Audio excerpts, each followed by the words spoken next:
माँ की ममता अनमोल है। रात के 2 बज रहे थे। फ़ोन की रिंग बजती है। 26 साल का आनंद नींद से जाग बड़ा खुश होकर फ़ोन को रिसीव करता है। खुश इसलिए होता है क्योंकि उसकी नई गर्लफ्रेंड बिना टाइम देखे कभी भी उसको फ़ोन कर देती है। फ़ोन की दूसरी तरफ से आवाज़ आती है, जन्मदिन मुबारक हो बेटा। आज मेरा बेटा पूरे 26 साल का हो गया है। मैं बहुत खुश हूँ। माँ की आवाज़ सुनते ही आनंद के चेहरे के एक्सप्रेशन बदल जाते हैं। वो गुस्से में बोलता है, माँ तुझे समझ नहीं आता क्या? इतनी सी बात के लिए मेरी नींद खराब कर दी। यह बात तो तू मुझे सुबह भी बोल सकती थी। इतना कहकर वह फ़ोन काट देता है। थोड़ी देर बाद फिर से फ़ोन की रिंग बजती है। आनंद फिर से फ़ोन उठाता है और इस बार फ़ोन पर पापा होते हैं। आनंद इस बार आराम से बात करता है। थैंक यू पापा, आपने मुझे बर्थडे विश करने के लिए फ़ोन किया, वो भी इतनी रात को। पापा कहते हैं, नहीं बेटा, मैंने तुम्हें मुबारकबाद देने के लिए नहीं बल्कि ये बताने के लिए फ़ोन किया है कि तुम्हारी माँ बिल्कुल पागल है। वो इतनी पागल है कि पिछले 1 महीने से मुझे हर दिन तेरा बर्थडे याद दिलाते आ रही है।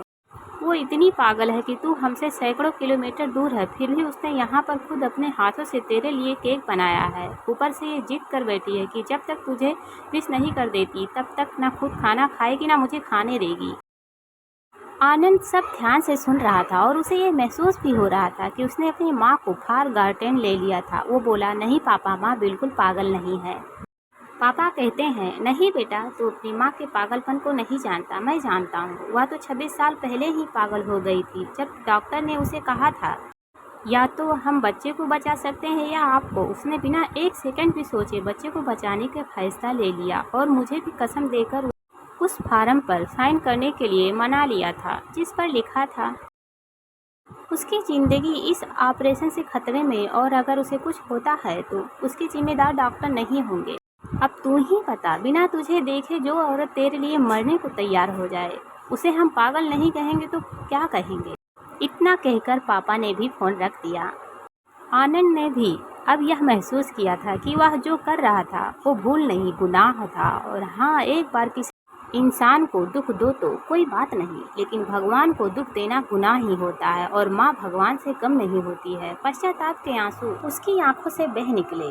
सवेरा होते ही आनंद अपने घर की ओर रवाना हो गया। अपने माँ बाप से माफ़ी मांगने के लिए घर पहुँचते ही उसने पहले माँ से माफ़ी मांगी जिसने उसे गले से लगा लिया। फिर वह अपने पापा से माफ़ी मांगने लगा। पापा ने कहा, कोई बात नहीं बेटा, जा तू वापस चला जा। तेरी माँ हमेशा कहती थी कि तू उसे बुढ़ापे में संभालेगा, लेकिन मैं उसे समझा दूंगा। जैसे आज तक मैं उसे संभालते आया हूँ वैसे ही आगे भी मैं उसका ख्याल रखूंगा। उसे भी यह समझ लेना चाहिए, जो बेटा उसके एक फ़ोन करने से परेशान हो जाए वह उसे उम्र भर क्या संभालेगा। बाप की ऐसी कड़वी बातें सुन आनंद की आंखें बहने लगी। वो सर झुकाए अपने बाप के सामने चुपचाप खड़ा रहा। अपने बेटे को परेशान देख माँ आगे आती है और पापा को कहती है, जाने दीजिए, माफ़ कर दीजिए, हमारा ही बेटा है। माँ की ममता का मोल न कोई लगा पाया था, न कोई लगा पाएगा। 9 महीने प्रसव की पीड़ा सहन करके हमें नई जिंदगी, नई दुनिया में लाने वाली माँ ही हमारी हर गलती को माफ़ कर सकती है। हमारी यह वीडियो आपको पसंद आए तो लाइक और सब्सक्राइब करें। धन्यवाद।